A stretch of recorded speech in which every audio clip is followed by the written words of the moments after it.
Congress party की अगर हम बात करें तो कांग्रेस पार्टी ने हमें क्या कुछ नहीं दिया, चाहे वो विदेश से लाई हुई टेक्नोलॉजी हो या फिर कुछ और जिसे हम आज भी इस्तेमाल कर रहे हैं। कांग्रेस पार्टी के एक ऐसे ही सदस्य जिन्होंने मात्र 18 महीने के कार्यकाल में वो मुकाम हासिल कर लिया जिसे भुला पाना नामुमकिन है।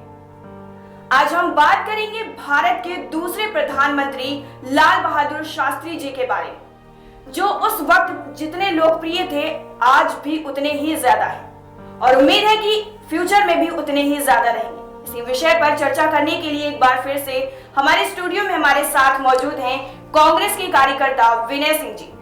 सर, बहुत बहुत स्वागत है आपका एक बार फिर से और बहुत बहुत धन्यवाद अपना मूल्यवान समय देने के लिए। सर, जैसा कि आज हम बात करेंगे लाल बहादुर शास्त्री जी के बारे में, तो बच्चा बच्चा जानता है, भारत का हर व्यक्ति लाल बहादुर शास्त्री जी के बारे में बात जानता है, तो उनके जीवन के विषय में आप क्या कहना चाहेंगे? लाल बहादुर शास्त्री जी बहुत ही गरीब परिवार में पैदा हुए और ख़ास तौर से मैं बताऊं कि इस गरीबी में कि शिक्षा के लिए उनके पास में किताबें या अदर फैसिलिटीज ना के बराबर ना ही थी। किराया नहीं होता था तो नदी पार करके तैर करके स्कूल जाया करते थे। और उसके बाद में कई चीज़ों को हमने देखा है, कायस्थ परिवार में पैदा हुए, श्रीवास्तव थे, लेकिन एक तरीके से जात पात के बहुत विरोधी थे। तो शिक्षा में जो एक शास्त्री की डिग्री लेने के बाद उन्होंने अपना श्रीवास्तव सरनेम को हटा दिया, ठीक है। और जातवाद के एक तरीके से इनको प्रखर विरोधी कह सकते हैं। बिल्कुल। गरीबी ये तो सभी बच्चा बच्चा जानता है उनके बारे में कि पढ़ाई के लिए पैसे नहीं थे, किताबों के लिए पैसे नहीं थे, इवन खाने पीने तक की दिक्कत थी। पिताजी बचपन में एक्सपायर कर गए थे तो ये अपने नाना के यहाँ गए, कुछ समय बाद बुजुर्ग थे वो भी एक्सपायर कर गए। तो इनकी देख रेख और इनकी सारी शिक्षा दीक्षा जो भी हुई इनके मौसा जी के यहाँ पे हुई। और एक ऐसे व्यक्ति थे, मैं उनके बारे में बताऊं तो बहुत ही कम खर्च में जीवन यापन करने की कला उन्होंने बचपन से ही सीख ली थी। और सादगी इतनी थी कि उनकी सादगी को लेकर लोग मजाक भी कभी कभी उड़ाया करते थे। और शिक्षा के बाद में उन गांधी जी से काफ़ी प्रेरित हो गए, गांधी जी के आंदोलन से काफ़ी प्रेरित हो गए और फिर वो गांधी जी के करीब, और उसके बाद में नेहरू जी के बड़े करीबियों में से वो माने जाते थे। तो एक ऐसा व्यक्ति जो बहुत निचले तबके से गया हो और उसके बाद में भारत के प्रधानमंत्री के पद तक पहुंचा, तो अगर उनकी और सब चीज़ों की बात करें तो अपने टाइम में जब एक्सपायर किए हैं तो इन्होंने एक उनकी कम खर्चा या कह सकते हैं गरीबी की बात करें या सरकारी खर्च ना लेने की बात करें तो एक इन्होंने फिएट कार खरीदी थी, तो 12,000 रुपए लोन लेकर के, और जब एक्सपायर हो गए तब भी वो लोन बाकी रह गया था। अभी देखो तो इंदिरा जी ने फिर उसको माफ करवाया। उनका घर नहीं था जब एक्सपायर हुए हैं। आज के प्रधानमंत्री का छोटे से अगर विधायक हो जाते हैं या एमपी बन जाते हैं तो 4-5 पुस्तों का हिसाब किताब करके जाते हैं। तो जब वो एक्सपायर किए थे तो उनके घर में मान के चलिए कि उनका घर नहीं था। और ये अपने आप में ही एक बहुत बड़ी बात है कि प्रधानमंत्री के पद पर होते हुए भी उनके पास घर नहीं था। मेन इसलिए बोला ना कि एक मूल्य वैल्यू को हमेशा हाई लेवल पे वो रखते थे। और उनके बारे में कुछ चीजें मैंने पढ़ी भी हैं और कहा भी जाता है कि वो बिना पूछे कोई किसी चीज को किसी से नहीं लेते थे। एक बार एक बाग में थे, बताते हैं, सब लोग जानते होंगे किस्सा, कि एक फूल तोड़ लिया तो माली ने बहुत डांटा उसको, तो वो रोने लगे। तो उन्होंने बोला कि बिना किसी से पूछे किसी की चीज नहीं लेना चाहिए। आज तो बिना पूछे किसानों की जमीन तक ले लेते हैं लोग, ठीक है। तो वो, और रेल मंत्री का एक कार्यकाल था, वो आपने सुना होगा, रेल मंत्री रहे नेहरू सरकार में, और गृह मंत्री भी रहे लास्टली। तो रेल में एक बार ये सभी पूरे हिंदुस्तान को पता है कि वो रेल मंत्री थे, तो एक छोटा सा एक्सीडेंट कहीं हो गया तो इनको पता चला, तो उन्होंने कहा नहीं, नैतिक जिम्मेदारी मेरी है। तो उनको बोला गया कि यार आप रेल नहीं चला रहे थे ना, वो टेक्निकल प्रॉब्लम से हो गया होगा, लेकिन बोले ऐसा नहीं होता है, अगर मैं इस पद पे हूँ और मेरे हाँ कि मैं पहले इससे हटूं, पूरी जिम्मेदारी से जी। तो लाल बहादुर शास्त्री जी हकीकत में बताएं आपको, एक छोटे कद के इंसान थे लंबाई के हिसाब से, लेकिन उनका जो वैल्यू और उनका मॉरल का जो कद था वो इतना बड़ा था कि उसके आगे बड़े बड़े झुक के, वो जीता जागते उदाहरण है हम सबके सामने कि आपकी कद काठी कुछ भी मायने रखती, सिर्फ और सिर्फ जज्बा मायने रखता है देशभक्ति का। जी, मैं इसीलिए बोला ना कि लाल बहादुर शास्त्री जी एक अनूठी, मैंने जैसे आपने कहा कि बड़ा छोटा कार्यकाल, 18 महीने का कार्यकाल, लंबे समय तक उसमें इतने महत्वपूर्ण कार्य कर दिए जिसे सदियों तक याद किया जाएगा। हाँ, बिल्कुल। आप हिंदुस्तान का पहला प्रधानमंत्री ऐसा है जिसकी या उनकी खुशकिस्मती है मुकाम हासिल किया। हिंदुस्तान में एक पहला व्यक्ति ऐसा प्रधानमंत्री है जिसपे पूरे देश को अवकाश दिया जाता है, वरना कोई भी प्रधानमंत्री ऐसा नहीं जिसके अवकाश हो। ठीक है, तो एक तरीके से वो व्यक्तित्व एक आम लोगों की सोच से अलग, और खास तौर से गांधी जी से प्रभावित होने के कारण, अहिंसा और नेहरू जी के बहुत करीबी होने के कारण उनकी जो समझ थी, अगर नेहरू जी कोई निर्णय लेना होता था देश हित में या कुछ चीज़ों पे, तो जब कहीं नहीं हो पाता था तो बुलाते थे कि शास्त्री जी देखिए इसमें क्या हो सकता है, कहीं न कहीं वो कोई न कोई रास्ता निकाल करके वो सुझा देते थे। तो लाल बहादुर शास्त्री जी के व्यक्तित्व पर हम जैसे छोटे कार्यकर्ता क्या कहें, बस इतना कह सकते हैं कि वो भारत के महान सपूत थे। स्वतंत्रता में उनका बड़ा योगदान रहा, देश की हर, चाहे वो युद्ध का मैदान रहा हो, चाहे वो किसानों से जुड़े मुद्दे हों, चाहे गरीबों से जुड़े मुद्दे हों, उस हर तबके को बहुत शिद्दत से समझते थे और उसको उसी तरह से निराकरण करने का प्रयास किया उन्होंने। और मैं समझता हूँ कि शायद ही ऐसा कोई प्रधानमंत्री हो जो उनकी बराबरी करने की चेष्टा करेगा, मैं तो नहीं करेगा। बिल्कुल सर, जैसा कि भारत के दूसरे प्रधानमंत्री रहे हैं लाल बहादुर शास्त्री जी, उससे पहले नेहरू जी रहे, तो जब नेहरू जी के बाद लाल बहादुर शास्त्री जी प्रधानमंत्री बने तो उस वक्त मतलब बहुत सारी मुश्किलें, चुनौतियों का सामना करना पड़ा होगा, तो किस तरीके की चुनौतियां उनके सामने आई थी कि उस बारे में क्या प्रकाश डालना चाहेंगे कि जी, वास्तव में शास्त्री जी चुनौतियों से निपटने का उनको तरीका बहुत अच्छी तरह पता था। जी, बिल्कुल। और इतने छोटे कार्यकाल के दौरान ही जैसे ही वो प्रधानमंत्री, एक तो जब चाइना का जो हुआ था हार, उसमें मिसिंग हुआ, तो उसमें नेहरू जी सदमे में एक्सपायर हो गए इसी में, तो इनसे कहा गया, तो उन्होंने एक वर्ड कहा था कि एक महान व्यक्ति की जगह लेने जा रहा हूँ और ये सोच करके मेरा मन घबरा रहा है, मतलब कांप रहा है मन कि मतलब उस व्यक्ति की जगह में बैठूंगा। ठीक है, तो जैसे बैठते हकीकत में परेशानियां तुरंत शुरू हो जाती हैं। 1965 में देखिए सबसे पहला क्या हुआ, अनाज का संकट आ गया, देश में भूखमरी इस कगार पे आ गई कि लोग एक एक दाने को मुहताज हो रहे थे। तो शास्त्री जी को लगा कि क्या किया जाए, तो ये सब जानते हैं कि उन्होंने अपने घर में सबको बोला कि आज रात में खाना मत बनाना, देखो क्या रिएक्ट आता है। तो देखा कि सब लोग आराम से पानी पी के सो गए। तो फिर उन्होंने जब दिया कि मैं रह सकता हूँ तो देश भी रह सकता है, देश भी रह सकता है। मैंने पहले अपने ऊपर ट्राई किया। आजकल लोग पहले दूसरों पर ट्राई करते हैं, अपने बाद में नहीं करते हैं। अभी किसी को करना है तो भाइयों बहनों करके आप लोग झेलो, ऐसे चलता है। पहले उन्होंने खुद महसूस किया कि मैं भूखा रह सकता हूँ या नहीं रह सकता हूँ, तब उन्होंने एक्सपेरिमेंट लोगों से अनुरोध किया कि हफ्ते में एक दिन उपवास रखिए आप, ठीक। और उसके बाद में इन्होंने अपना प्रधानमंत्री कार्यालय में थोड़ा सा जगह पड़ा हुआ था, तो अपना हल बैल खुद मंगाया और उसको चला करके खेती करने, तो वहाँ से सब किसानों को प्रेरित किया कि आप जो जमीनें जहाँ जहाँ भी हैं, जो भी इस्तेमाल लायक, उनको छोड़ो मत, बो उसमें फसल उगाओ। तो वहाँ से एक तरीके से खाद्यान्न संकट समाप्ति की ओर भारत चला। तो जवानों का उन्होंने किसानों को बड़ा महत्व समझा कि किसान इस देश की धुरी है और इस देश की अर्थव्यवस्था की रीढ़ है। बिल्कुल। जब कहीं कुछ नहीं मिलता है, अभी आपने रिसेंटली देखा कि लॉकडाउन के दौरान सारे जो आपके उपक्रम थे लगभग बंद के कगार पे थे, लेकिन एग्रीकल्चर ही ऐसा एक सेक्टर था जो चल रहा है, ठीक है। तो ये चीजें मैंने उस समय, ये लोग आज समझ रहे हैं, और शास्त्री जी बहुत पहले समझ लिए थे कि एग्रीकल्चर अगर स्ट्रांग है तो देश का जो मजबूती का जो हिस्सा है वो एग्रीकल्चर है। तो वहाँ पे जो अनाज संकट है तो उससे निपटने का पूरा प्रयास और लगभग सफल भी रहे। उसी दौरान 1965 में ही पाकिस्तान ने अटैक कर दिया। अटैक किया था, इन्होंने कहा किया था कंजरकोट पे हमला कर, ये आपका गुजरात में पड़ता है, तो गुजरात के कंजरकोट पे हमला कर दिया। और उसके बाद में इन्होंने हम पे हमला कर दिया जो कश्मीर में पड़ता है।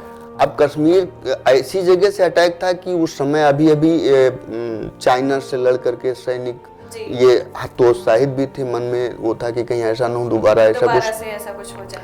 तो इन्होंने सेना प्रमुख को बोला कि ऐसा है कि क्या कर सकते हैं, तो उन्होंने बोला सर आप आदेश दीजिए तो उस फ्रंट से लड़ाई ना खोल करके जो हमारे अदर फ्रंट हैं उन पे करते हैं। तो इन्होंने कहा ठीक है, आप पंजाब और राजस्थान का फ्रंट खोल दीजिए, उनको कश्मीर से आने दीजिए, हम इधर लाहौर चलते हैं। ठीक है, तो जो 720 वर्ग किलोमीटर जमीन पाकिस्तान की इंडिया ने कब्जा कर लिया। वहां जाकर के तब अयूब खान को ये समझौता करना पड़ा कि अभी चलो जैसे का तैसा करो। तो भारतीय सेना का पहला पराक्रम उस समय दिखा कि हाँ हमें इतना ताकत है कि हम किसी को भी अपने देश की सीमा के अंदर नहीं आने देंगे। और प्रधानमंत्री का मैं आपको बताऊं कि जब इतना आसान नहीं था इस पद तक पहुंचना, कई दौर से इस सब व्यवस्थाओं में, लेकिन चूंकि नेहरू जी के बहुत करीबी होने के नाते और देश के सुरक्षा मामलों पर और देश के आंतरिक गृह मंत्रालय भी देख चुके थे, तो गृह मंत्री का जो वर्किंग था उस पर बड़ा स्ट्रांगली उनको जानकारी था। तो तमाम विरोधों गतिरोधों के बावजूद भी उस समय के तत्कालीन कांग्रेस अध्यक्ष के कामराज जी ने एक सर्वसम्मति से इनको इलेक्ट करने का निर्णय उसमें किया और वो उस चुनौती पे हकीकत में खरे भी उतरे। बिल्कुल 18 महीने में वो काम करके दिखाया जो आज मतलब अगर 10 साल की भी बात करी जाए तो उसमें भी नहीं हो पाता। नहीं, उसमें बताऊं आपको, उसमें अयूब खान जो वहाँ का पाकिस्तान का जो प्रमुख था, तो उसने बोला था कि अभी ऐसे ढंग से चलते हैं कि दिल्ली में नाश्ता करेंगे। जी। तो शास्त्री जी ने कहा कि आप दिल्ली क्यों आएंगे, हम लाहौर चले आते हैं, वहीं बैठ के बात हो जाएगी। हाँ, वहीं बैठ के बात हो जाती है। तो हम लोग हकीकत लाहौर तक सेना पहुंचा दिए। ठीक है, ऐसा पहली बार हुआ हिंदुस्तान के इतिहास में। तो एक ऐसा प्रधानमंत्री जो गरीबी में पला बढ़ा और कई मुश्किलों का सामना करते हुए और महज 18 महीने का छोटा कार्यकाल, और उस कार्यकाल के दौरान इतनी बड़ी अचीवमेंट कि आज देश लाल बहादुर शास्त्री जी को एक महान नेता और महान राजनीतिज्ञ और दूरदृष्टा के रूप में जानती है। और ये हकीकत में मैं बताऊं कि कांग्रेस में ऐसे ऐसे लोग हैं दिए हैं इस देश को, जिन्होंने इस देश को वास्तव में आज इस मुकाम तक ला के खड़ा किया है। तो शास्त्री जी का योगदान उसमें बहुत ही महत्वपूर्ण व्यक्तियों जैसा है और उनको देश उनके दिए गए योगदान को कभी नहीं भूलेगा और भूलना भी नहीं चाहिए। जो लोग भूलने का प्रयास कर रहे हैं उनको फिर से एक बार उनको पढ़ना चाहिए और समझना चाहिए। सर, जैसा हम सभी जानते हैं कि लाल बहादुर शास्त्री जी इतने लोकप्रिय नेता हैं और आज भी हम सबके दिलों में वो जिंदा है, बिल्कुल भी कोई शक नहीं है इसमें। लेकिन इतने लोकप्रिय नेता होने के बावजूद मैंने सुना है कि उनके खिलाफ अविश्वास प्रस्ताव लाया गया था। इसकी क्या थ्योरी है? मुझे तो समझ नहीं आई फिलहाल, आप मुझे बताएंगे? नहीं, एक्चुअली में क्या है ना कि जो जनसंघ पहले का था और आज भारतीय जनता पार्टी, उसकी थ्योरी किसी की समझ में नहीं आती है। जनसंघ ने इनके खिलाफ 3 महीने में अविश्वास प्रस्ताव दिया और कि इनका प्रधानमंत्री पद से इस्तीफा देना पड़ा। बशर्ते ऐसा हुआ नहीं, अविश्वास प्रस्ताव गिर गया। तो जनसंघ का तो खैर उल्टा मुंह देखना पड़ा। लेकिन अब जनसंघ का नाम छेड़ी दिया है तो इसको मैं बताऊं कि जनसंघ यहाँ पे कहीं ना कहीं ये कह सकते हैं बिल्कुल कि उनके सत्ता में आने से पहले से ही उनके खिलाफ साजिशें शुरू हो चुकी हैं। वो सबके और ये एग्जाम्पल है किसी चीज का। ये एक तरीके से वो व्यवस्था ही साजिश वाली है, शुरू से ही लोग करते हैं ऐसा। और जिसके बारे में आपने जब इनका छेड़ दिया है विश्वास प्रस्ताव का जिक्र, तो मैं आपको बताऊं कि जनसंघ की जिसकी ये शाखा है वो आरएसएस की है। तो आरएसएस के बारे में अगर मैं बात करूं तो 1931 में आपने देखा होगा कि सरदार भगत सिंह, राजगुरु और सुखदेव, इनको तीनों को फांसी हुई। अब इस फांसी के पीछे आपने सोचा होगा कि क्या कौन है, कुछ पता है किसी को? अभी मैं बताऊं आपको। इसमें एक फणींद्रनाथ घोष था जिसकी गवाही पे अभी इसमें और लोग भी हैं, तो इसने गवाही दी थी। ठीक है, तो फणींद्रनाथ घोष ये आपका अखिल भारतीय क्रांति दल का सदस्य था। अभी ये लोगों को सर्च करना चाहिए कि अखिल भारतीय क्रांति दल हाँ क्या है, कौन है भाई। हाँ। दूसरा चीज, इसमें 2 लोग और थे। एक शोभा सिंह थे जो दिल्ली में, उनका अभी देखे उनका बहुत कुछ है, लेकिन और एक था सादीलाल। ये 2 और गवाह थे। सादीलाल के बारे में अगर बात करें आप, तो ये हिंदू महासभा पंजाब, जो हिंदू महासभा पंजाब का इकाई है, उसका सदस्य था। और सरदार भगत सिंह या 2 लोग और इनके खिलाफ जो मुकदमा लड़ने वाला व्यक्ति, उनको मैं बताऊं आपको, उनका नाम है सूर्य नारायण शर्मा। उन्होंने भगत सिंह के खिलाफ मुकदमा लड़ा। वो आरएसएस का सक्रिय सदस्य। मतलब अगर आप कहना चाहें कि आरएसएस ने पूरी भूमिका निभाई है उनके खिलाफ लड़के मुकदमा। हाँ, फांसी हो गई भाई, उसके बाद में तो आप सभी को पता है। ये भी मानी जा सकती है कि आरएसएस ने उनके खिलाफ मुकदमा लड़ा। अब कांग्रेस की बात करता हूँ। अब यहाँ पे आपने बैकुंठ शुक्ला का नाम सुना होगा, बहुत लोग नहीं जानते हैं। वो भी एक शहीद का दर्जा उनको मिला हुआ और बहुत कम लोग जानते हैं। और चंद्रमा सिंह, इन्होंने फणींद्रनाथ घोष को 1932 में 9 नवंबर 1932 में उसकी हत्या इस वजह से कर दी। और ये दोनों कांग्रेस के सक्रिय सदस्य थे। हत्या इस बात की कर दी कि उन्होंने सरदार भगत सिंह के खिलाफ गवाही दी और जिसकी वजह से उनको फांसी हो गई। ठीक है, मैं आप बिल्कुल नहीं बर्दाश्त करेगा। तो मैं अब बताऊं, जैसे अब आरएसएस की बात अब करते हैं, तो मैं आरएसएस का मुखर विरोधी इसीलिए रहा हूं क्योंकि उसकी नीतियां मुझे इसलिए नहीं समझ में आती कि वो अतिवाद चाहते हैं। मैं बताऊं आपको, 1925 में इसकी स्थापना केबी हेडगेवार जी ने की, जिनको डॉक्टर साहब भी कहते हैं। ठीक है, और मैं आपको बताऊं कि जब ये इनका 1925 में स्थापना हुई तो 1931 में दांडी मार्च आप सुने होंगे, सत्याग्रह का वो दांडी मार्च चला था। तो उसमें नमक आंदोलन हुआ। तो उसमें कुछ लोग इनके पास गए, उनसे पूछा कि डॉक्टर साहब, ये जो लड़ाई है, ये जो आंदोलन है, ये आपको हम लोगों को लगता है कि ये देश को आज़ादी दिलाने की दिशा में एक बहुत महत्वपूर्ण कदम है और हम लोगों को इसमें शामिल हो जाना चाहिए, इन्वॉल्वमेंट दिखानी चाहिए और हकीकत में इसके साथ रहना चाहिए। तो उन्होंने बोला कि अगर आप लोग इस आंदोलन जुड़ते हैं और जेल चले जाते हैं तो आपके बच्चों का क्या होगा, उनको कौन पालेगा पोसेगा। तो उसने कहा मैंने 2 साल की व्यवस्था कर ली है और वो बच्चे तब तक अपना खाते रहेंगे, इससे ज्यादा तो जेल नहीं होगी, मैं समझता हूँ जी। तो उन्होंने कहा कि 2 साल की व्यवस्था आपने कर ली है तो 2 साल आप आइए आरएसएस निसंग की सेवा करिए, इसके विचारों को आगे बढ़ाने में उससे हटिए, आजादीवादी उससे मतलब नहीं है आपको, आजादी का काम छोड़िए। दूसरी बात मैं बताऊं कि 1940 में जो सत्याग्रह हुआ, तो 1940 का सत्याग्रह जब हुआ तो इन्होंने अंग्रेज सरकार से एक रिक्वेस्ट किया कि हमारा जो कैडर है इसको आप सिविल गार्ड में भर्ती करो, ये आपको सहयोग करेगा। किसके खिलाफ सहयोग करेगा? आंदोलनकारियों के खिलाफ। मतलब जो अपने ही देश के क्रांतिकारी हैं, हम उन्हीं के खिलाफ करेगा। इसीलिए मैं बता रहा हूँ कि कौन क्या करता है, विचारधारा तो वही है।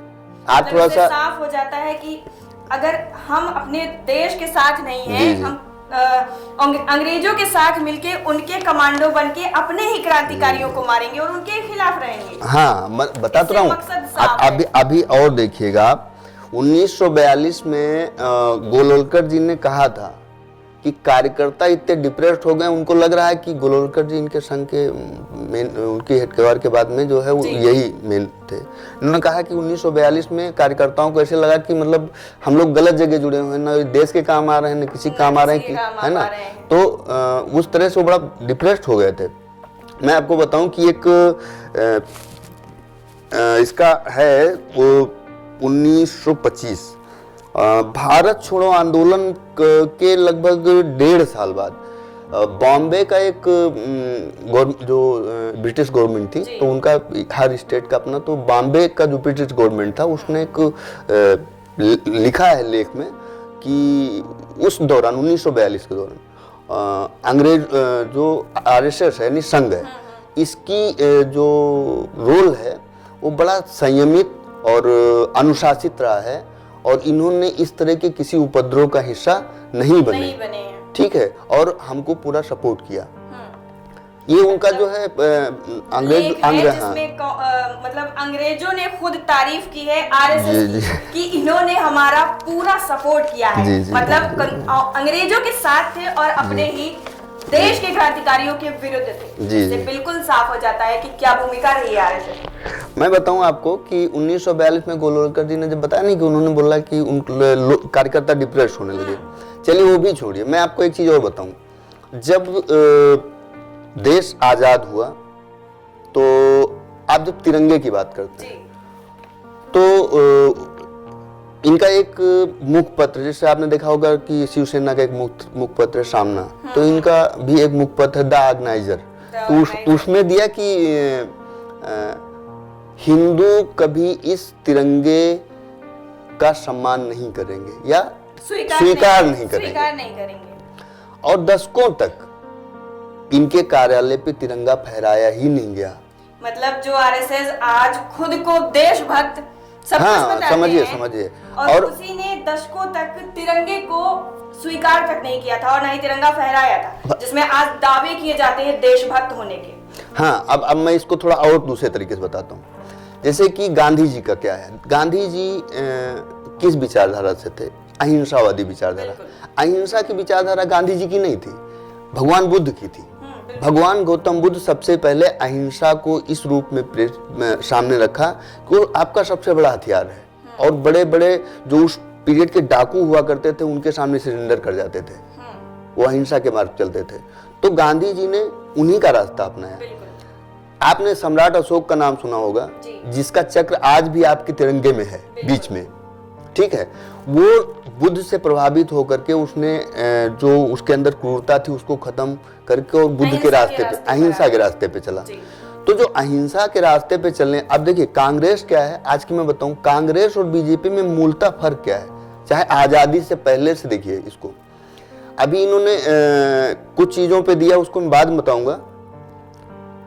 कांग्रेस का रास्ता गांधीवादी है, वो सबको साथ लेकर के शांतिपूर्वक और सबका साथ सबका विकास और सबका विश्वास जैसा कहना और अंतर नहीं है, वो सबको लेके चलती, चाहे वो हिंदू हो, मुसलमान हो, सिख हो, ईसाई हो, गरीब हो, अमीर हो, सबको साथ में लेके चलने की विचारधारा है।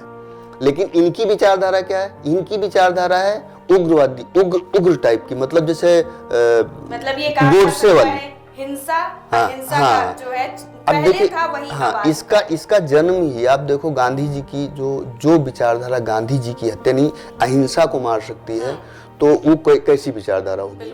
आज इस टॉपिक पे मैं अभी थोड़ा सा बात करूंगा, लेकिन मैं हकीकत बताऊं कि एक चीज और यहाँ पे मैं जोड़ देना चाहता हूँ इसमें। जब 1950 26 जनवरी को अपना गणतंत्र लागू हुआ, अपना संविधान लागू हुआ, तो जब संविधान निर्माताओं ने संविधान बनाने का शुरू किया, तो मैं आपको बताऊं कि इन्होंने उसमें कहा कि मनुस्मृति जोड़ दो उसमें। आप शायद मनुस्मृति के बाद हाँ जी सभी परिचित होंगे कि और खास जी खास तौर से हमारा जो दलित भाई है, जो पिछड़ा है, वो पूरी तरीके से मनुस्मृति का ही सताया हुआ व्यक्ति है, जो उनके अंदर अभी भी कहीं कहीं कुंठा देखने को मिलती है। तो ये आरएसएस वो है जो मनुस्मृति को संविधान में लाना चाहती थी। तो आप सोच सकते हो कि किस लेवल का व्यवस्था इनका है। तो इनको न देश से मतलब है, ना इंसान के किसी उन्नति से मतलब है। मतलब इनको गांधी जी सब लोग मिलके खत्म करना चाहते थे, ऊंच नीच की जो भेदभाव था जी उसी को आप संविधान में लागू करने की बात देखिए, धर्म की राजनीति हो गई।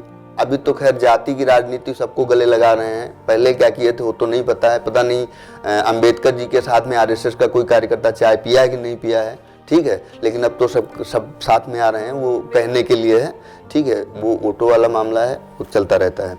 बट हकीकत बताऊं, इन्होंने कभी न गांधी को स्वीकार किया, न इन्होंने कांग्रेस को स्वीकार किया, और इन्होंने हाँ और मैं बताऊं आपको इस टॉपिक पे मैं बताऊं जो अतिवादी विचारधारा है, उग्रता पे मैं यहाँ पे इनकी जो उग्र विचारधारा उस पे मैं कहना चाहूंगा कि बहुत से देश खत्म हो गए उग्रवाद में, उग्रता में, उग्र भावना में। मैं आपको एग्जांपल हम सब हाँ, बखूबी जानते हैं। पाकिस्तान का हालात देखिए आप। पाकिस्तान में खैर हिंदू और मुस्लिम दोनों हैं। बिल्कुल। अफगानिस्तान में तो हिंदू नहीं है, तो वो क्यों खत्म हो गया? उग्र विचारधारा की वजह से। सीरिया खत्म, एक विचारधारा आपको बना भी सकती है और बिगाड़ भी सकती है, ताकि पूरा उजाड़ देती है। सीरिया, लीबिया, इराक, बिल्कुल इन देशों का उदाहरण आप देखिए कहाँ चले गए। ताजा उदाहरण है सबके। ठीक है। और इसमें एक चीज मुझे याद आ रही है, मैं कह भी दूं थोड़ा सा, कि एक हमारे इकबाल साहब हैं, इकबाल जी को कौन नहीं जानता है, मोहम्मद इकबाल, जिन्होंने सारे जहां से अच्छा हिंदुस्तान लिखा। तो उन्होंने एक वर्ड लिखा है कि यूनानु मिस्र रोमा सब मिट गए जहां से। उस लाइन में देखिएगा लिखा है, अब तक बचा है, अब तक मगर है बाकी नामो निशान। तो क्यों है? हजारों साल, मतलब 900 साल गुलामी में रहने, 700 साल मुगलों का और 200 साल अंग्रेजों का, उसके बाद भी हिंदू संस्कृति और हमारा हिंदुस्तान इसलिए बचा रहा कि हम लोग नर्म दल को ज्यादा सपोर्ट करते थे। ठीक है। और जिसने हिंसा का रास्ता अपनाया उसका सीधा उदाहरण हम सब देखते हैं कि वो कहां जाता है। तो उग्रता का मतलब ही यही है। तो जो विचारधारा देश को बांट सकती है, और देश का बंटवारा खास तौर से इन सब विचारधाराओं की वजह से होता ही है। जब आप भाई भाई में भेद करने लगे तो मजबूरन उस बीच घर में दीवार उठनी है। ठीक है। तो इनकी विचारधारा से, और रही बात जिस महापुरुष के बारे में बात कर रहे हैं आज, तो मेल नहीं खाती है। 3 महीने में ही अविश्वास प्रस्ताव ले आए, लेकिन चलिए 18 महीने के कार्यकाल को उन्होंने ऐसा यादगार बना दिया कि हिंदुस्तान जब तक यहाँ पे लोकतंत्र जिंदा रहेगा, उनका नाम अजर अमर रहेगा। ठीक है। और उन्होंने जय जवान और जय किसान को इसी वजह से, मैं आपको समझो दूं कि जय जवान और जय किसान अनावश्यक नहीं निकला। बिल्कुल नहीं। किसान तब निकला जब उन्होंने किसानों की ताकत महसूस की कि ये भूखे नहीं सोने देगा देश के लोगों को, और किसानों ने भूखे नहीं सोने दिया। और सर यहाँ पे मैं ये जोड़ना चाहूंगी, जैसा अगर किसान की बात आई है और आज इस वक्त जो चल रहा है हिंदुस्तान में, अगर हम उसकी बात ना करें तो ये नाइंसाफी होगी। किसान आंदोलन में जो 26 जनवरी को हुआ, उसके बाद किसान आंदोलन की जो राह है वो क्या लगता है आपको, भटक गई है या फिर और ज्यादा शक्तिशाली हो गया है किसान आंदोलन? जैसा कि लाल बहादुर शास्त्री जी ने हम नारा भी दिया है, जय जवान जय किसान जी। तो आज वो स्थिति भारत में बन गई है कि किसान का बेटा जवान आपस में ही लड़ रहे हैं, मतलब एक दूसरे के सामने हो चुके हैं अपने ही, मतलब क्या चल रहा है कुछ। देखिए ये देखिए, डिवाइड एंड रूल का नाम आपने सुना होगा, तोड़ो और राज करो, फूट डालो और, है ना, तो उसी का परिणाम है। मैं आज बताऊं आपको कि हिंदुस्तान की ज्यादातर आबादी जो फौज में है, सुरक्षा व्यवस्था में, चाहे पुलिस हो, पैरामिलिट्री फोर्स हो या बॉर्डर पे लगे हुए लोग हों, तो जितने लोग हैं ये ज्यादातर इसमें से 90% से ऊपर तादाद किसान के ही बच्चे हैं। आज किसान सामने खड़ा है अपनी रोटी के लिए, कि हमारी रोटी बची रहे, और अगर उसकी रोटी बची रहेगी तो देश के लोगों को भी रोटी मिलती रहेगी। बिल्कुल। ठीक है, क्योंकि अन्नदाता ही पेट भरता है। मैं अभी बताऊं आपको, छोटी से बताऊं, अभी आज फुटकर में देखेंगे तो आलू का रेट 10 रुपए किलो मिलता है, और अभी आप 2 महीने पहले चले जाए तो ये आलू जब तक किसान के साथ में है तो 10 रुपए मिल रहा है, आप तक पहुंच रहा होगा, और जब उनके हाथ में था तो 50 रुपए। और यही ये सरकार चाहती है कि कभी भी महंगाई और बेरोजगारी खत्म ना हो। जो चीज आप सोच सकते हैं, आलू 50 रुपए में खरीदेंगे तो कैसा लगता है, वो किसान ने नहीं बेचा है, वो व्यापारी ने बेचा है। और यही है, मैं बताऊं आपको कि इसमें जो एक कानून की आप बात कर रहे हैं, किसान आंदोलन की बात करें, किसान आंदोलन गांधीवादी रास्ते से चल रहा है, और गांधीवादी रास्ते अहिंसा के रास्ते पे चलते हुए इसको अहिंसा के अराजक तत्वों ने जो है उसकी शांति भंग करने की कोशिश की। वो सोची समझी रणनीति थी, वो उस आंदोलन को खत्म करने का पूरा प्रयास किया गया था कि इसको इस तरह से करके खत्म कर दो। ठीक है, इनको पब्लिक देखिए, मैं बताऊं आपको कि यहाँ क्या है, एक व्यक्ति है और उसका डिसीजन है, और उस डिसीजन वो चाहे अच्छा करे या बुरा करे, एक वर्ग विशेष है, चाहे वो मीडिया का एक वर्ग है, और एक पॉलिटिशियन का एक वर्ग है, और एक सोशल मीडिया का एक ग्रुप है, उसको सही साबित करने में लग जाता है कि वो कभी गलत कर ही नहीं सकता, वो नोटबंदी किया है। खुदा मान लिया हाँ गया कि जी जो जी भी जी बोलेंगे बिल्कुल जी जी सही जी बोलेंगे। वो किया है, नोटबंदी किया है, उसने बिल्कुल सही किया। उसको काला धन लाना था, आ गया। अभी उन्होंने जीएसटी लाया, वो भी सब सही किया। अभी ये किसान वाला आंदोलन किया, ये भी सही किया। उन्होंने 2 महीने तक देश को, हर बच्चे को, यानी मजदूर अगर बंबई में गया है या अपने कोई रिश्तेदारी में चला गया, मजदूर कहीं पड़ा हुआ है, मजदूर के पास कितना पैसा होता है? ना के बराबर होता ना के बराबर है। ठीक है, मुश्किल से अगर देखा जाए तो 2 वक्त की रोटी जी जी मुश्किल से वो हाँ, खा पाएगा। तो जहां का तहां वो बंद कर देना और वो तो हजारों लोगों का वही हजारों फंसे किलोमीटर रहना, पैदल चलना और रेल के नीचे पटरियों पे कटना। ठीक है, तो ये सब चीजें हैं। तो ये एक चीज होता ना कि उसको क्या छुपाया गया कि एक कोरोना की आड़ में। मैं यहाँ पे एक चीज कहूँ कि आपसे बहुत ही गया गुजरा देश है पाकिस्तान।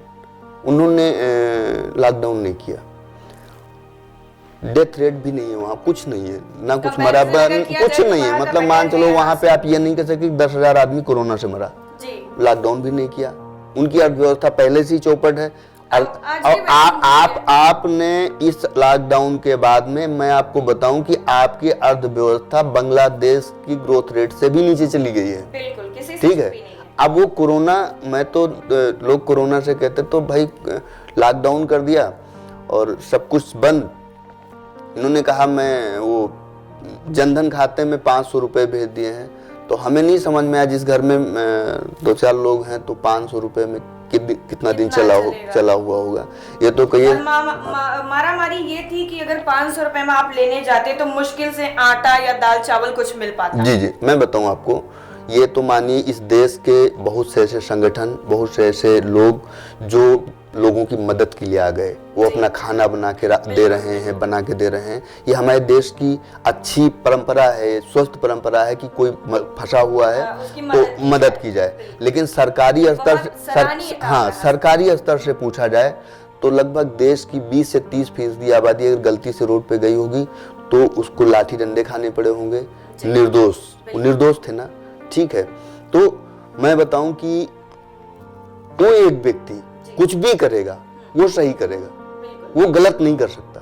और सब लोग उसको सही साबित ना मैं बताया ना कि वो मीडिया आपको वही दिखाएगा। आप कुछ भी आज बोलो।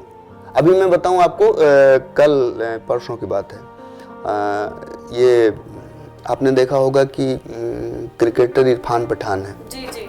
अभी कुछ गलती से बोल गया भाई, अच्छा ही बोला, कुछ उसने गलत नहीं कहा कि किसानों को के हित में। अब चूंकि उसका धर्म तो दूसरा है, तो एक राष्ट्रीय प्रवक्ता बीजेपी का उसको बार बार फोर्स कर रहा वहां पे कि आपको इस देश ने क्या नहीं दिया, आपको इस देश ने सब कुछ दिया, आपको इस देश ने ये दिया, आप मुसलमान हो तब भी दिया, आप ये हो तब भी दिया। यार क्या बताना चाहते हो? का कोई हक ही नहीं है देश पे। मैं वही जानना चाह रहा हूँ, क्या बताना चाहते हो? कि वो महसूस करे कि मेरे ऊपर एहसान हो रहा है। ये देश हमको रोटी दे रहा है, ये देश हमको नौकरी दे रहा है, एकदम पराये होकर रहते हाँ, तो इस तरीके की कोई बात करता है। मैं बताऊं, राष्ट्रीय प्रवक्ता है भाई, और वो लोग समझ गए होंगे कि मैं किसके बारे में कह रहा हूँ। तो वो बार बार उस चीज पे फोकस डाल रहा कि नहीं आपको ये होने के बाद भी मिला। मतलब समझ नहीं आया यार कि आप कहना क्या चाहते हो। मतलब देश, जब इस देश की संरचना हुई तो इस देश, संविधान सबको बराबर का हक देता है, तो फिर आप किस बिहाफ पे ये बोल सकते हैं कि आपको ये होते हुए भी देश ने ये दिया है तो क्या एहसान किया है? बिल्कुल नहीं। जितना हक आपका है उतना ही हम सबका है हमारे देश पर। किसी पर्टिकुलर एक जाति के लिए ना ही पूरा देश है और ना ही किसी अलग संस्था के लिए कि आप संस्था के कहने पर आपने बिल्कुल डिवाइड कर दिया। बिल्कुल भी ऐसा नहीं है। संविधान सबको बराबर का हक देता है। भाई संविधान जब बना है तो आपने देखा होगा, जब ये लोग शपथ लेते हैं तो क्या कहते हैं, ना धर्म, जात, भाषा, विभेद, क्षेत्र, अपना पराया, इन सब से ऊपर हटके निर्णय लूंगा। आप अटल जी को देखे होंगे एक बार एक सलाह देते हुए कि राजधर्म क्या होता है। राजा के लिए सब एक जैसे होते हैं, बच्चे होते हैं। उसके लिए कोई जाति से, धर्म से, अमीर से, गरीब से कुछ अलग नहीं होता है। लेकिन आज कुछ ऐसा माहौल बनाया जा रहा कि एक वर्ग विशेष को सामने लाओ खाली, और वर्ग विशेष ऐसा अतिवाद जो होता है, जो मैं बताऊं आपको कि समाज में जो अतिवाद है वो बहुत बुरी चीज है। और आज उस अतिवाद की ही जो सामने दिख रहा है कि अगर आप चाइना बॉर्डर पे इतनी कीले गाड़े होते तो गलवान की घटना नहीं होती और पता नहीं कितनी जमीन जो कब्जे से बाहर है, हमारे शहीद जो जवान हैं वो ना होते। और आज उससे ज्यादा आपने बैरिकेटिंग उतनी कीले दिल्ली में कर रखी है, से ज्यादा अपने ही देश के किसानों से खतरा है। हाँ, और दूसरा इसमें और एक मजेदार तथ्य जोड़ूं कि आज उसमें करते क्या है कि जवान जो होता चाहे जिस तरह का हो वो किसान का बेटा, अभी किसानों को जवान के सामने ला दिया कि पीटो इनको, रोको इनको, मारो इनको, मतलब ऐसे करो। अब सोचो, मैं एक वीडियो देख रहा था कि मीडिया पे एक जवान रो रहा था कि अपनों को ही लड़वा दिया, उसने कहा मैं नौकरी ले लूं, मैं लाठी नहीं चलाऊंगा। सोच सकते हैं। तो अभी समाज को समझना होगा, देखना होगा, और खास तौर से उन युवा साथियों को जो दिग्भ्रम की स्थिति में है कि बहुत कुछ अच्छा हो रहा है। आप देखिए कि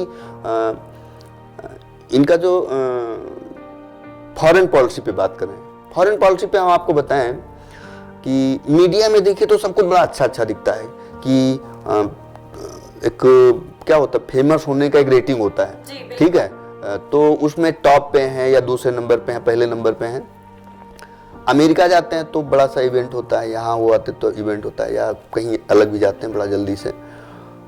जब मैं चाइना हूँ तो मुझे थोड़ा विदेश नीति में थोड़ा डिफरेंट दिखता है कि अगर आपकी विदेश नीति इतनी स्ट्रांग है, इतने इतने बड़े देश आपके साथ हैं, तो फिर आपके साथ में वो क्यों नहीं है। दूसरा चीज, चलिए चाइना को छोड़िए, पहला मुद्दा है आपके हमेशा साथ में रहने वाला नेपाल आपका साथ छोड़ रहा है, तो उस समय मुझे वो विदेश नीति समझ नहीं आती कि विदेश नीति आके कहाँ जा रही है। तो हकीकत में मैं ये कहा जाता है, मीडिया द्वारा प्रचारित किया जाता है कि जो विदेश नीति है बहुत स्ट्रांग हुई है, बहुत ज्यादा। लेकिन जब ये हम नेपाल के मुद्दे पे आते हैं, आपके बगल में है, चीन के मुद्दे देखते हैं, हाँ, तो वो समझ में नहीं आता कि आपकी विदेश नीति को कौन सा क्या पैरालाइज हो जाती है, ठीक है, वो कहाँ लकवा लग जाता है कि वो वहां काम नहीं कर रही है। आप अमेरिका में सेट हो जाते हैं, आपका जो परम मित्र है रसिया, मतलब एक जमाने में रसिया अगर इंडिया का साथ न देता तो शायद इंडिया का कुछ दूसरा व्यवस्था होता, ठीक है। आज हाँ, आज रसिया आपसे उतना ही दूरी है, आज वो पाकिस्तान के हाँ वो पाकिस्तान का करीबी बन गया। और एक अमेरिका जिसने ऐसी व्यवस्था दी, ये इतिहास से सीखना चाहिए। जैसे अमेरिका की आप बात करो, अमेरिका एक ऐसा कंट्री है कि जिसके ऊपर उसकी छाया पड़ी वो देश बर्बाद हो गया। पहले पाकिस्तान के साथ थे, जब हमारा लड़ाई हुआ है तो उसमें पैटर्न टैंक वगैरह उन्होंने भेजा था खिलाफ भारत के, ठीक है। और आज पाकिस्तान का क्या हालत हो गया है। तो रसिया एक ऐसा MiG-29 जब पहले बनाया, पहला ऐसा देश हिंदुस्तान है जिसको उसने MiG-29 दिया फाइट करने के लिए। उस जमाने की बात कर रहा हूँ, एडवांस फाइटर जेट था वो। तो आप अपनों को छोड़ रहे हो, परायों को पकड़ रहे हो, ठीक है। आप जब इसकी बात करते हो कि विदेश नीति का, आप कहते हैं विश्व गुरु बनेंगे। ये बहुत बात मैंने सुनी है, और खास तौर से RSS की विचारधारा से मैंने सुना है कि भारत विश्व गुरु बनने की ओर अग्रसर है। तो विश्व गुरु कौन होता है? अभी अपना देश संभलता नहीं है। अपने घर के 4 बच्चों को तो अलग अलग कर रखा है कि एक को चांदी की थाली में खाना देंगे, एक को लोहे में देंगे, एक को पत्तल पे दे देंगे, ठीक है। अपना घर आपसे संभलता नहीं, चले विश्व गुरु बनने। ऐसे बनता है क्या विश्व गुरु कि आपका एक वर्ग सफोकेशन में जी रहा है, आपके नेता ऐसे भाषण दे रहे हैं, ऐसी ऐसी बातें कर रहे हैं। एक तो सीधे सीधे वो गोडसे को जिंदाबाद का नारा लगाती है कि गोडसे जी अमर रहे, और वो तानाशाह वो कहते हैं कि मैं मन से माफ नहीं कर पाऊंगा इनको। ये कौन सी बात हो गई? फिर रखे क्यों हैं आप? तो आपके साथ में प्रवक्ता आते हैं, धर्म की बात करते हैं, ये उल्टी सीधी बातें करते हैं। और उसके बाद में अभी वो किसान आंदोलन में वो पीले झंडे का मतलब भी नहीं, वो जो सिखों का जो पवित्र चिन्ह होता है उस पे है, और उसमें उसको खालिस्तानी, अरे मतलब किस लेवल तक जाओ? वो खालिस्तानी हिंदुस्तान की जमीन पे क्या कर रहा है? कहाँ से पैदा हो गया? आप तो उस खालिस्तानी कह करके उसको और हवा दे रहे हो, जो कि इंदिरा जी उसको खत्म करके गई है, और उसी चक्कर में उन्होंने अपनी शहादत दे दी, और वो अब फिर वो खालिस्तान जगा रहे हो। अरे अभी जो हैं मुद्दे उनको क्लियर करना चाहिए, और खास तौर से रोजगार और इस तरह के मुद्दों पे बात करें। यहाँ पे थोड़ा रुक करते हैं। जो हाल ही में बजट आया है, जी जी जी, बजट से तो बिल्कुल मुझे लगता है कि सभी लोग संतुष्ट हैं, क्योंकि सभी वर्गों का ख्याल रखा गया है और बजट आने के बाद आम जनता से लेकर सभी खुश हैं। तो बजट पे आपकी क्या राय है? क्या मेरे ख्याल से तो सभी का रखा गया है, बिल्कुल सबको समझ के और सबकी जरूरतों को समझ करके ही बजट को पेश किया गया है। आपके ख्याल से क्या है? आपने इसमें एक वर्ड में जोड़ा है कि सबका ख्याल रखा गया है। तो ये देश की बहुसंख्यक आबादी कम पैसे वाली है जी, या गरीब है। इसमें मैं एक चीज जानना चाहता हूं कि मनरेगा का नाम सुना होगा, एक कांग्रेस रोजगार गारंटी योजना लाई थी, नरेगा हुआ करता था। उसमें 100 दिनों की रोजगार की गारंटी मिली थी, और उस व्यक्ति को मिली थी जो गांव में है, उसको शहर नहीं आना है, वहीं अपना काम करके और वो उसके खाते में ट्रांसफर होगा। इनकी सरकार ने उसको 40 दिन कर दिया, ठीक। और इस बार उसका भी बजट कम कर दिया। मैं समझता हूँ कि अब 10 से 20 दिन रह जाएगा, तो 10-20 दिन कमाने के बाद में, और बाकी 365 दिन साल में होते तो कैसे करेगा। तो अब ये आई मजदूरों की बात, ठीक है। और इस समय जहां पे मनरेगा को ज्यादा सामने लाना था, क्यों? क्योंकि जो शहरी मजदूर है वो गांव पहुंच चुका है, और इस समय वो, हाँ, तो उसको वहां पे रोजगार की जरूरत थी, आपने उसको ध्यान नहीं दिया, ठीक। किसान की बात करें, अब इसको मैं थोड़ा बिल से भी जोड़ूंगा। जैसे आप लोग बड़ा एक, मैं संसद में उस दिन डिबेट देख रहा था कि संसद पे चल रहा था, तो कृषि मंत्री ये बोल रहे थे, अभी बजट में ही हूँ मैं, इस पे थोड़ा बोलूं। कृषि मंत्री कह रहे हैं कि कोई इसके नुकसान नहीं बता पा रहा है कि इसमें कमियां क्या है कृषि बिल में जी। और मतलब राज्यसभा में कोई ऐसा बोल रहे हैं कि नहीं बोल पा रहा है। मैंने उनको इस आपके चैनल के माध्यम से अनुरोध है कि 3-4 चीजें आप दे दीजिए, उसमें किसान अपने आप सब समझ जाएंगे। आप एमएसपी की बात करते हैं, ठीक है। आप गवर्नमेंट, मुझे पता है 5-6% ही खरीदती है, पूरा भंडारण कैपेसिटी उसके पास नहीं है, लेकिन आप कानून तो बना सकते हो कि हमने जो रेट गवर्नमेंट ने डिसाइड किया है उसमें कोई मंडी, कोई व्यापारी इस रेट से नीचे इसको नहीं खरीद सकता, ठीक। लेकिन ऐसा आप कर दो अगर, तो क्या जरूरत है ये सब दुनिया भर का नोटंकी करने का। दूसरा चीज, आपने इस बिल में कह दिया कि आप एसडीएम से ऊपर नहीं जा सकते हो। एसडीएम किसका होता है? प्रशासन का होता है।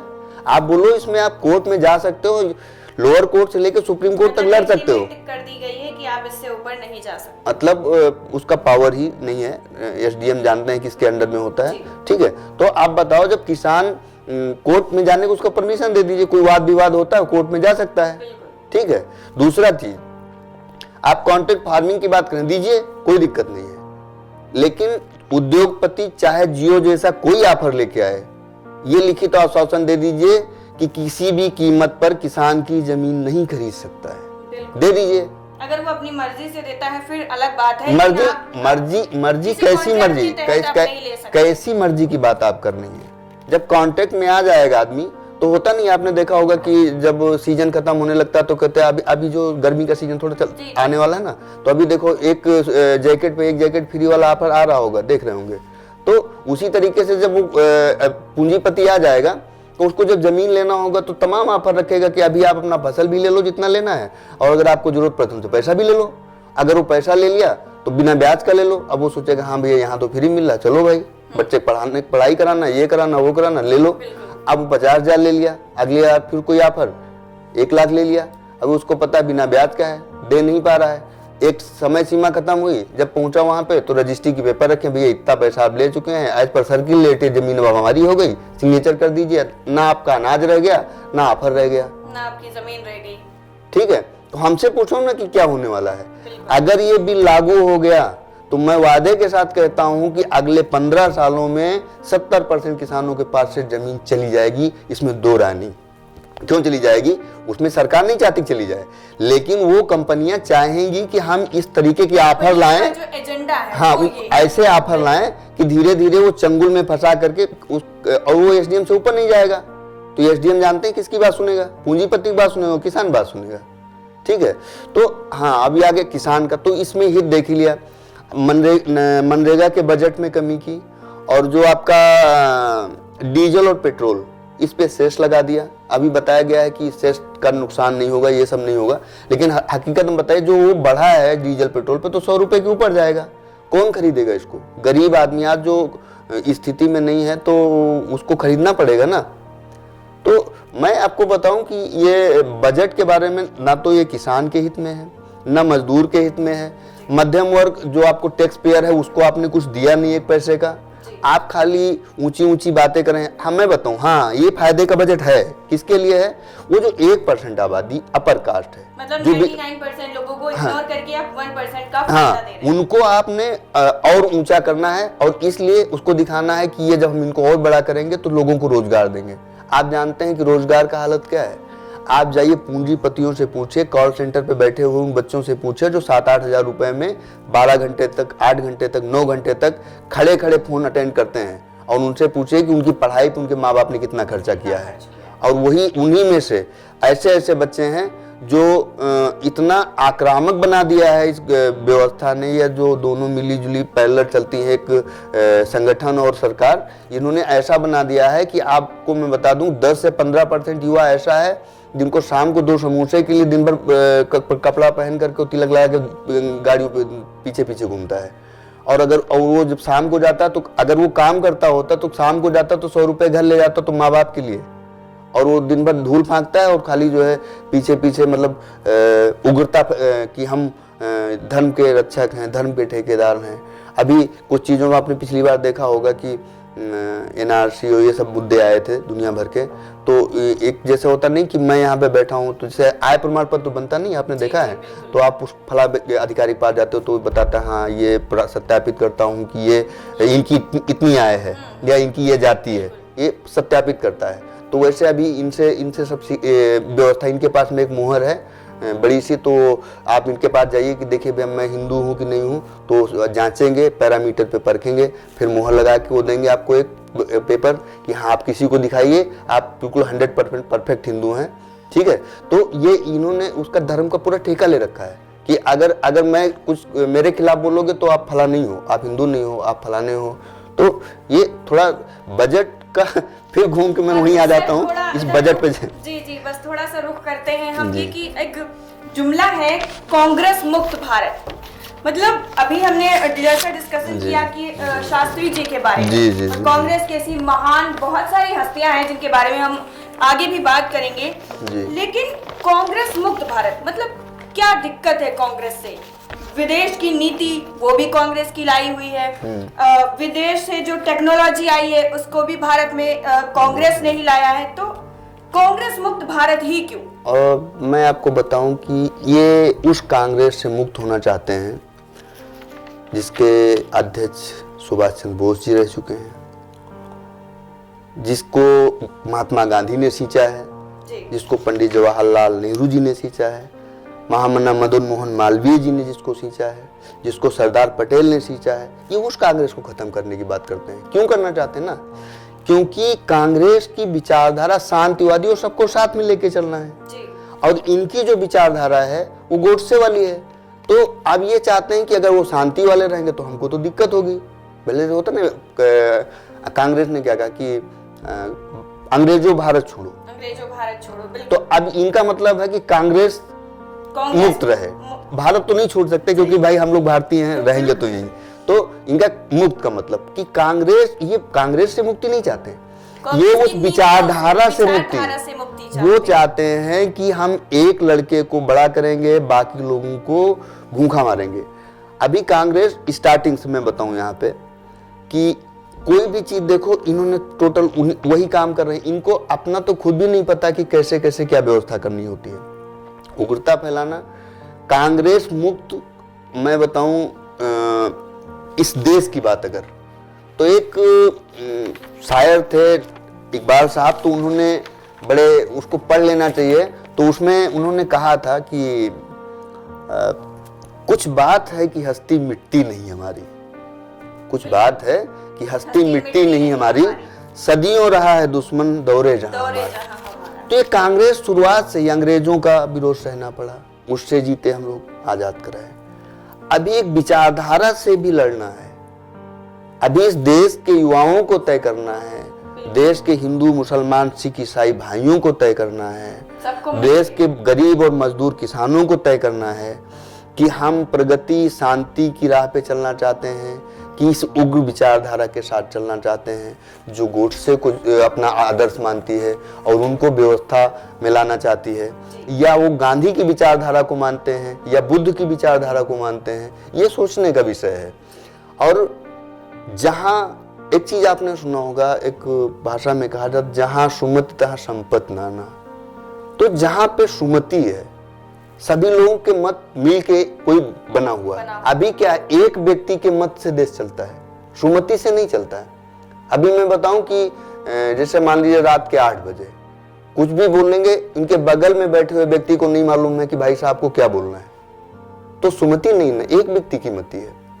तो संपत्ति कहां से आएगी जब आप? हाँ, तो अब मैं बताऊं ना कि जब इनसे कोई बात करोगे कि भैया गरीबी का कुछ थोड़ा सा देख लो, तो ये पुलवामा की बात करेंगे। जब इनसे कहोगे कुछ शिक्षा उच्छा के बारे में थोड़ा देख लो, सरकारी शिक्षा में बता रहा हूँ, जो कक्षा 1 से लेकर 12 तक की व्यवस्था, उसके बारे में क्या हुआ है, तो अब उस व्यवस्था के बारे में देख लो, तो ये फिर धारा 370 की बात करेंगे। अगर इनसे कुछ पूछ लोगे कि भैया जो है नारी ये अत्याचार दुनिया भर के हो रहे हैं, इस तरह की घटनाएं हो रही हैं, तो ये कोई और बात करेंगे।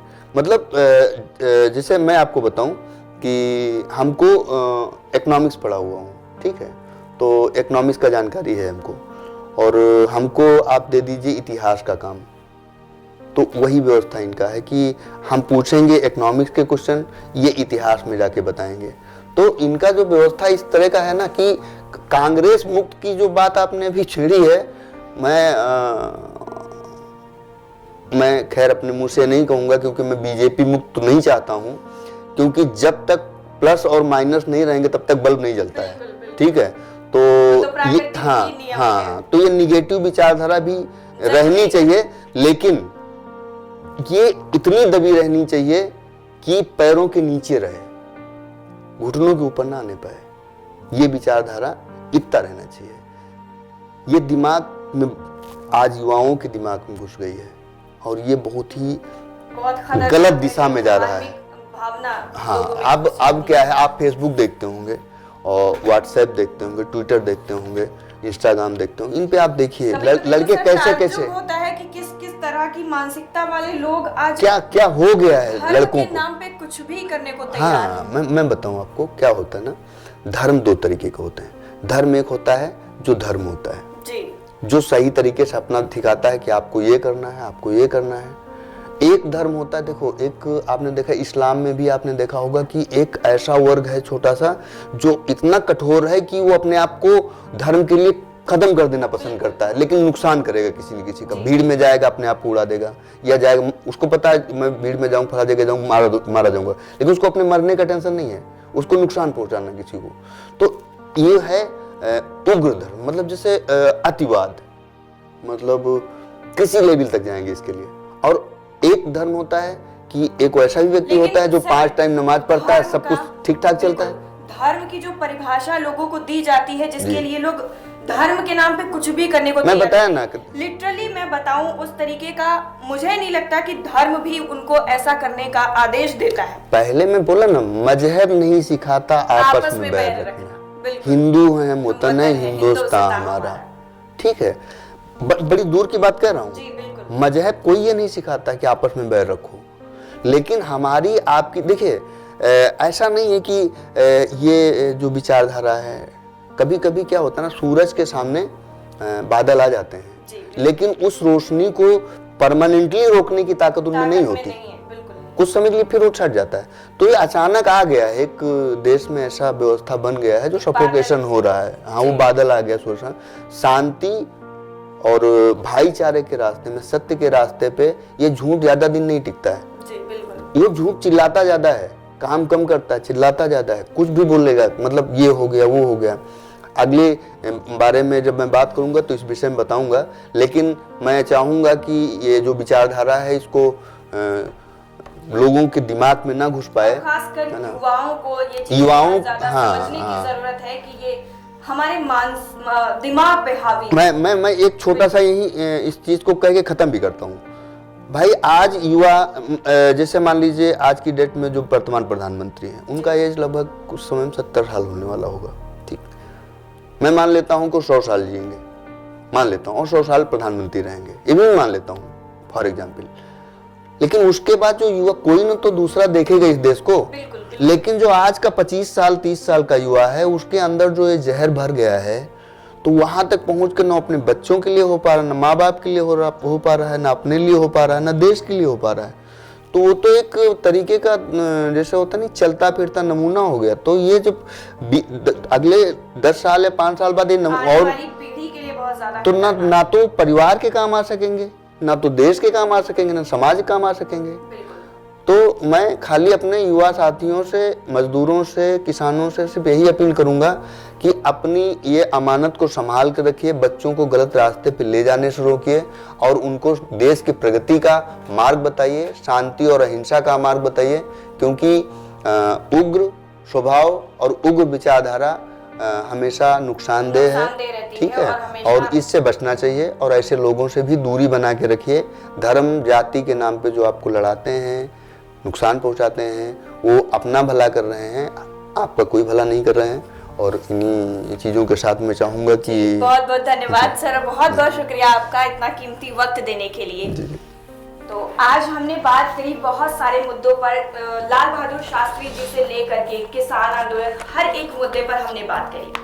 अगला मुद्दा कौन सा होगा और किस महान हस्ती के बारे में हम बात करेंगे, ये जानने के लिए जुड़े रहिए मेरे साथ और देखते रहिए खबरों की दुनिया।